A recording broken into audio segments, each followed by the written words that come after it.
un héros. Zambe azobenga David lokola molongo. On envoie David par son père. Bazotina David pas tata na ye. David ne savait pas que là où je veux, David na yeba kiteke bisika c'est pour porter ma couronne. ezali nde mpona komema lokumu mpe Il savait que je vais aller visiter mes frères. ebaki nazokende kotala Et je bandeko vais nanga encore retourner mpe na kozonga en train de paître mon mpona troupeau. kokotisa bampate na zamba. Et quand David est allé dans les champs de ntango bataille, David ake na kati ya bitumba j'ai préparé son élévation. zamba azalaki kobongisa botombwami Et na ye l'élévation de David mpe botombwami ya David était une élévation cachée dans la guerre. ezalaki botombwami ebatama kati na etumba Pour que David soit connu, po ete David il a ayebana fallu que David accepte de faire la guerre. esengelaki David asala etumba. Beaucoup de généraux ici, bato ebele bazali bakonzi ya beaucoup de mapinga David ici, badawidi ebele beaucoup de Joseph ici bajoseph ebele ne savent pas encore le secret. bayebaka te sekele Pour que David soit élevé, po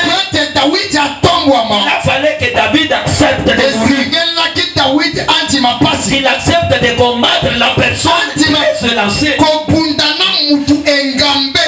Or, dans les combats, comme l'homme de Dieu nous a enseigné, la parole de Dieu dit que dans les combats là, ça sera mon affaire, ça ne sera pas votre affaire. Comment Dieu peut utiliser le terme guerre et il met ça dans une affaire? Beaucoup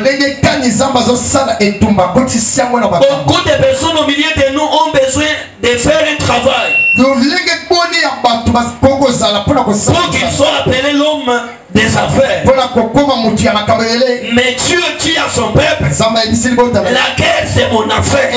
Je comprends que si on ne peut pas avoir de l'argent, mais on peut faire des affaires à travers la guerre. C'est là c'est ce que beaucoup de héros ignorent. La Bible me dit que pour même avoir une femme, il faut se rendre dans une famille, donner des cadeaux, donner des dons, afin d'avoir droit à la femme. Mais lorsque vous lisez les mariages de David, il a fallu que David va dans la guerre. Il faut que David tue les gens.